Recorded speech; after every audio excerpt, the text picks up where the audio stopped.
C'est en Suisse que nous allons maintenant découvrir des collectionneurs d'un nouveau genre. Ce jeune de Lausanne n'est pas un banquier suisse, et pourtant à 24 ans, il est à la tête d'une étonnante collection qui vaut son pesant d'or. Derrière cette porte, Cédric passe plusieurs heures par jour à bichonner de minuscules et très précieuses crevettes d'eau douce et autres trésors d'une nouvelle aquariophilie devenue très à la mode. Des animaux qui ne dépassent que très rarement le centimètre, mais qui pourtant font le bonheur de milliers d'accros à travers le monde. On a toutes sortes de choses, des crevettes, on dira crevettes, crabes, écrevisses, en particulier des espèces rares. Ici on a par exemple une écrevisse, un aigle là, c'est moitié crabe, moitié écrevisse. C'est quelque chose de tout à fait inconnu qui vient d'Argentine. Et je suis une des seules personnes en Suisse à en posséder. Les crevettes d'eau douce les plus rares, elles viennent d'Indonésie, du Japon, beaucoup des pays asiatiques. Il y a des grands importateurs, en particulier des Allemands, qui vont les pêcher sur place, pour certaines, et pour d'autres, c'est des sélections, c'est-à-dire qu'on prend des crevettes à l'état naturel, on les fait se reproduire, puis on sélectionne des particularités qui plaisent sur ces crevettes, et à force de génération, elles se renforcent dans des couleurs qu'on veut. Et puis, elles deviennent de plus en plus chères comme ça, parce que des sélections, il y en a peu. Les espèces les plus rares, elles dépassent les 100 €. Vous voulez dire que ces crevettes absolument microscopiques, en tous les cas minuscules, peuvent atteindre 100 € la pièce? Oui, oui, tout à fait. Même plus parfois. Cédric est une sommité dans le monde de l'aquariophilie. Il a même créé un site internet afin de référencer tous ces crustacés. Un marché virtuel qui permet aux passionnés d'échanger par exemple la dernière crevette tendance contre un crabe japonais quasiment introuvable. Parole d'expert. Il faut être gravier pour qu'on les voie. Pas qu'ils s'enfouissent. Alors j'ai un grand bac de 1500 litres avec d'hibiscus, c'est donc poisson d'eau douce amazonien. Je possède beaucoup d'aquariums de crevettes. Donc dans les espèces que je maintiens, il y a des Neocaridina yellow. J'ai des scalaires amazoniens à dos rouge. Sinon j'ai un 200 litres avec des Carinotetraodon travancoriacus. J'ai plein de bacs de 60 litres où j'ai des Loricaridés, poissons de fond. Et si ces jeunes femmes tiennent à autant de précision, c'est que leur passion n'est pas aussi anecdotique qu'elle y paraît. C'est sûr que lorsqu'on dit que l'on est passionné par les crevettes, la première question des gens c'est « ça se mange ?» Alors on dit non parce que ça ferait un peu du caviar quand même, c'est vrai que c'est relativement cher pour les quelques centimètres. Et puis on essaye d'expliquer que ça a une façon de vivre, une façon de se déplacer, de manger, de fouiller le sol et autres.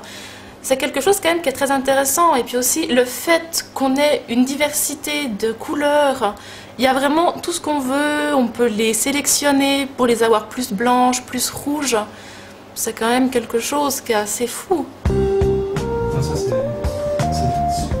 Un engouement étonnant que Christian, président d'une célèbre association d'aquariophilie suisse, a vu émerger il y a quelques mois seulement. À ma connaissance, historiquement, c'est les Japonais qui, les premiers, ont commencé à élever ces crevettes, en particulier les blanches et rouges. Mais elles proviennent de partout dans le monde. Il y a des crevettes d'eau douce dans tous les milieux aquatiques au monde. Et pour l'aquariophile, on va dire intéressé, moi je crois que c'est plutôt le côté élevage, la possibilité d'essayer de maintenir dans des conditions correctes ces animaux pour les faire se reproduire et pouvoir observer tout ce qui se passe lors de la reproduction, lors du grossissage des larves, etc. Et moi, je crois que c'est un côté naturaliste qui ressort beaucoup. Et ça, c'est ce qu'il y a de plus intéressant. Pierre-Alain Derèche est un autre de ces passionnés d'aquariophilie.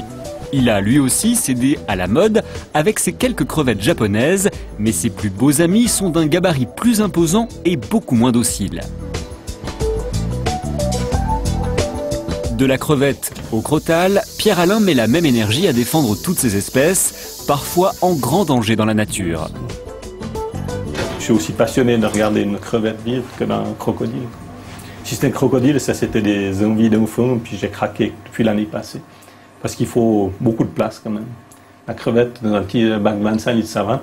Un crocodile comme ça, adulte, il faut un bassin de plusieurs milliers de litres. Donc c'est plus compliqué à gérer. Il semblerait que ce soit un crocodile des Philippines. Et si c'est le cas, c'est une espèce qui est très rare. Il semble qu'il n'y en a plus que 200 dans la nature, sur une île aux Philippines. Et il y a quelques programmes d'élevage pour essayer de le sauver. C'est pas la panacée. Le mieux, ça serait quand même de pouvoir maintenir les habitats. Parce que le gros problème, c'est que tous les biotopes sont détruits de plus en plus. Mais c'est vrai que si on peut essayer de maintenir quelques espèces en captivité, c'est bien. Retrouvons maintenant Patrick de Rame. À 80 ans, c'est l'un des aquariophiles les plus célèbres au monde. Toute sa vie, cet explorateur a parcouru les eaux de la planète à la recherche de poissons inconnus. De ses innombrables expéditions, il a glané d'inestimables observations pour la communauté scientifique. Les poissons qui sont là, c'est souvent un peu des vieux amis. Il y en a certains que j'ai ramenés du Pérou en 96. J'ai eu en effet la chance de pouvoir avoir des endroits qui, si vous voulez, n'avaient été pas prospectés ou très peu. Disons des espèces que j'ai vraiment trouvées moi-même seul. Il n'y en a pas beaucoup. Enfin, il y en a une qui est ici, qui a même reçu mon prénom, disons, comme nom d'espèce, c'est-à-dire Equidens patricki. C'est la joie, en effet, de découvrir une nouvelle espèce. C'est vraiment quelque chose de tout à fait particulier. Quand on trouve quelque chose et on se dit, voilà, c'est probablement nouveau. Bien sûr, il faut généralement le vérifier.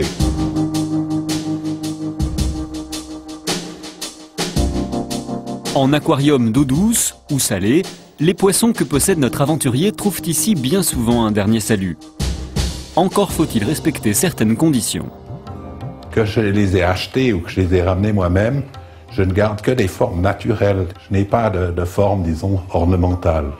Si vous allez dans un magasin, vous allez trouver que au moins 80% des poissons qui sont en vente sont des espèces modifiées. C'est assez dommage parce que beaucoup de ces espèces sont en fait en danger.